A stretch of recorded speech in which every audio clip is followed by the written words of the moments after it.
It was November 1986 when hikers found skeletal remains off Route 112 in New Hampshire's White Mountains.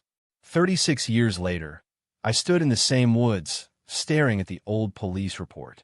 The DNA Doe Project had finally identified the victim as 25-year-old Sarah Jenkins. I was a journalist investigating the case. As I walked through the dense forest, the crunch of leaves beneath my feet echoed through the silence.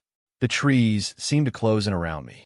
I reached the exact spot where Sarah's remains were found. A chill ran down my spine as I noticed something strange, a piece of torn fabric caught in a bush. It looked like it had been there for decades. I felt eyes watching me as I reached for it. If you want to know what happens next, follow now. Part 2 is coming. Welcome back. If you remember where we left off, things were about to get much worse. Remember the fabric I reached for? As I touched it, the branch snapped back, slapping my hand. I jerked it back, startled. The fabric was a piece of denim, ripped and frayed. I tucked it into my pocket. Back in my car, I called Detective Mike Harris, who worked on the original case. He agreed to meet. At the diner, Mike sipped his coffee, eyes fixed on me. "You shouldn't be digging this up," he said. "Some things are better left buried."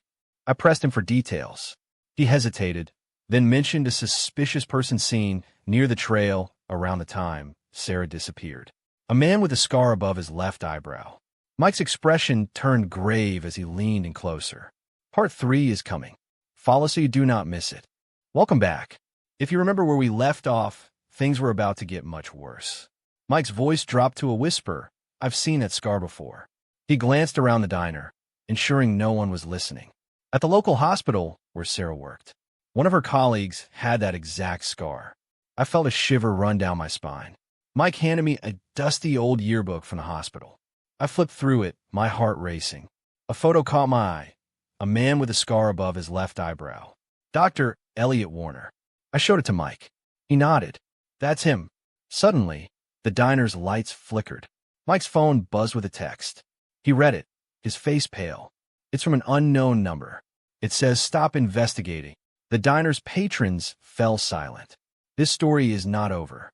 Part 4 drops next. This is Part 4. If you missed what happened before, start from Part 1. The diner's silence was oppressive. Mike's eyes locked on mine, filled with fear. I think we're being watched. I followed his gaze around the diner, but saw nothing. The text on Mike's phone still glowed. I felt a presence closing in. We decided to visit Dr. Warner's old address. The house loomed before us, dark and foreboding. The wind rustled through the trees. Mike stepped forward, but I hesitated. Something didn't feel right. As we reached the door, it creaked open by itself. A faint scent wafted out, something familiar, yet terrifying. I took a step back, my heart pounding, and that's when I saw it. A name on the mailbox. Sarah Jenkins. The case remains open, but now you know the truth. Follow for a new story tomorrow.